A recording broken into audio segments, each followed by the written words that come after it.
Let's dive into the discussions shaping the nation. Gorma go Clan Cola, sorry, Kahilo, and Kato, she's what I'm a week ago on Clan Cola. Talk to Monaco. Forgive me this topic. And Minister, I want to wish you well in your new role, and all the ministers that have been appointed. Look forward to working constructively with them. But this has to change here, Kahilo, where ministers, line ministers, and coming in to take topical issues. And I met yourself, Minister, in the canteen. You told me you were taking it, and that's fine. But this practice has crept in here and is totally unfair to deputies. You expect to have the line minister to deal with issues that they can get an understanding, and it's not good enough, and I hope it changes in this stall. Minister, ISKN are currently working on a 20 million investment project to move sections of Clonmel water consumers onto different stores. You might say, what's the big deal? The so-called solution includes upgrades to the water treatment plant at Monroe, improvements for the pumping station, and a 15 km pipe that will see hard water being brought into all parts of Clonmel. You might say hard water, Ishka, Crewy, yes, very hard water, lime. So this is a situation where the water at present for the whole heart of the town is coming from a Pullman Oak supply in Cundy, Port Lorga, in Waterford up the hill. Gravity flow, wonderful plant is working for I suppose 200 years or more. And a reservoir and a rag well that's lying idle now that used to have as a backup supply for the centre of the town. They want to stop all that natural supply, supplying the businesses and households in the town, and bring in the water from Monroe, which is out, as I said, 15 kilometres, and that's depending on a borehole and a pump. And I understand this week there have been 2 or 3 outages at that thing that unexplained. They can't explain why the well stopped. So wells will stop. Anybody who has a house well knows wells will go dry, wells will stop. In the storms, electricity, wells are out. And you disconnect gravity flow into the town. It's nothing short of insanity. And the hard water, the Chamber of Commerce, indeed, have expressed huge concerns about the cost. Remember, all the business people in Clonmel and everybody else pay for the water and pay quite dearly for water in and water out. They expect to have water that's not going to destroy all their equipment. And many, many high-spec equipment in cafeterias and in hotels and in all premises like that, and the householders. Already the people north of the bypass in Clonmel are under hard water and they have huge problems, huge cost implication putting in softeners and replacing the salts. And Irish Water won't even put in a softener, a big softener at the source. They won't entertain that. They won't entertain that. We're begging them, pleading to leave the water supply. Why would you cut off your nose to spite your face? Cutting off a supply that's working. They're saying it's because of, standards of water. But it's always been of a high standard, high quality. And I salute Eugene Jargon now and all the other water, Mr. Hattigan before him, the caretakers who looked after it. And it was built by hand, crafted, and a fabulous, spectacular reservoir that was built by the British Army, I'm sure. But it stood the test of time. And now we're cutting off, we're giving the whole town this hard water when, depending on a borehole, which will run dry, no doubt about it. That's unexplained, I said, outages this week. Business people have sat down with Irish Water. The manager of the Park Hotel, Richie Gleeson of Gleeson's Mayor, and Nuala Hickey of Hickey's Bakery, long-established businesses. They don't want this to happen because it's going to cause havoc to their equipment, and who's going to support them? They're already struggling in business without doing this, as I said, mad so-called solution. It's not a solution. They've done huge interruptions all over the town in preparatory works to bring this new supply in, and digging up and changing and directing. It's going to be bedlam for business and householders, and it's not acceptable that a company like Irish Water, who are answerable and accountable to nobody. That's why I wanted the Minister here today, and I'm appealing for the Minister to bring them in and somebody talk to them about nonsense that's been carried on. Thank you, Deputy Minister. Thank you very much, Deputy, and congratulations on your successful re-election to Dáil Éireann. As you've alluded to, I am taking this topical issue on behalf of the relevant minister, who in this case is Minister Brown and also Minister Cummins. And I'm absolutely happy to pass on your feedback in relation to what you've just said about Irish Water and your ask of them. The supply of public water and the provision of water services, as you've acknowledged, are matters for Uisce Éireann. Uisce Éireann has statutory responsibility for all aspects of water services, planning, delivery and operation at national at local and at regional level.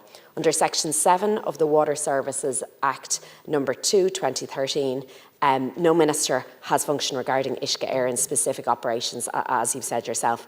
However, to be helpful, the relevant minister and I have made inquiries to Uisce Éireann on your behalf, and they have confirmed that they are committed to delivering safe and secure drinking water supplies for customers.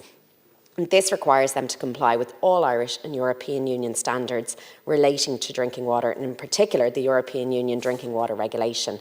I have been informed that the water supply from Monroe water treatment plant is indeed harder than the Pool of Anogue treatment plant. However, the improvement in water quality and the importance of protecting public health strongly offsets any inconvenience which may result from a change in water hardness.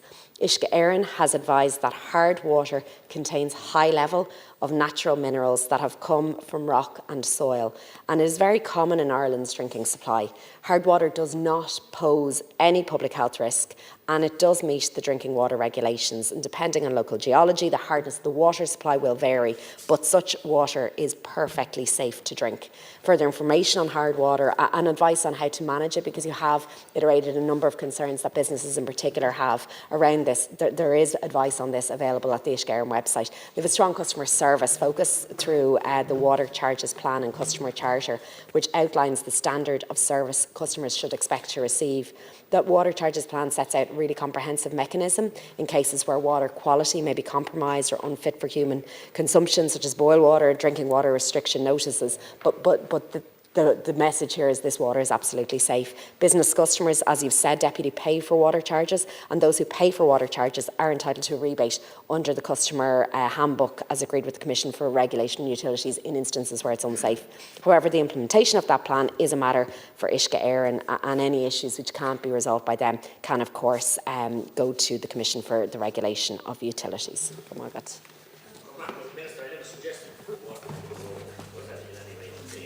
My office in Clonmel is on the Pool of Anogue supply, the soft water.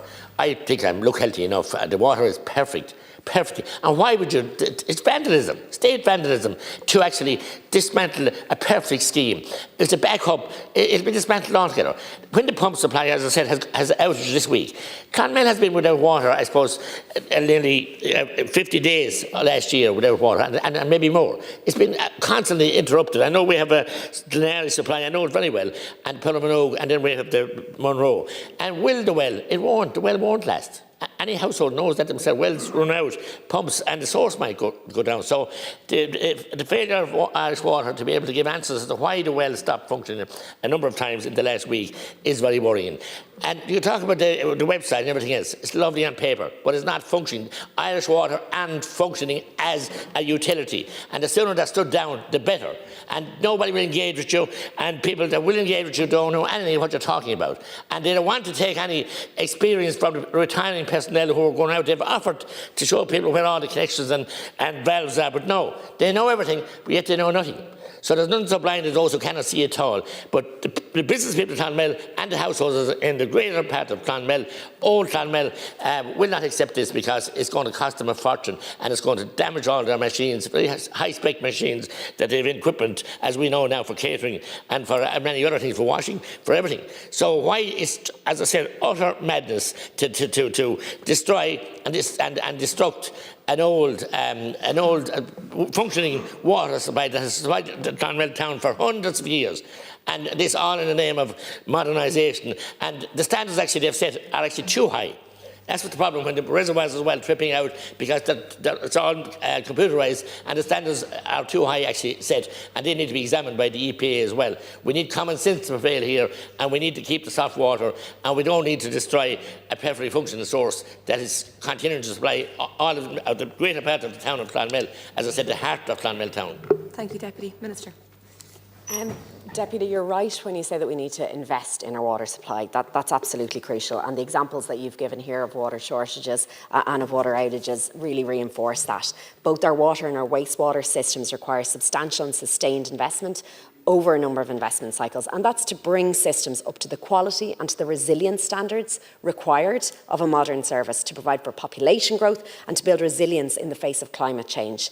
The Department of Local Government secured record investment when it comes to water services for Uisce Éireann in the period of 2021 to 2025, with commitments of almost €6 billion in capital investment, which over €4.5 billion will be voted exchequer funding for domestic water services. And this commitment is reflected in this year's budget as well, with the department securing record funding of over €2.2 billion, and included in that is €514 million in terms of the billion equity investment. And that's all about giving Uisce Éireann the ability and the investment to be able to meet the cost of delivering water services this year.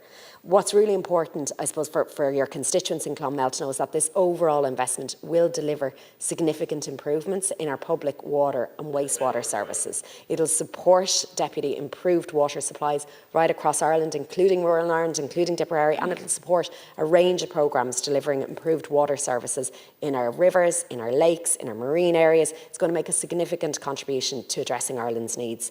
Uisce Éireann, as we both acknowledged, has a dedicated team to deal with representations, and I'll absolutely provide your feedback to the two relevant ministers, and I hope that you'll engage with them on this and to outline the concerns of your constituents and also the businesses in your area. But as I've said, I'll absolutely take that feedback back to the minister relevant. Like, share, and subscribe, and let us know your thoughts in the comments. We'd love to hear from you.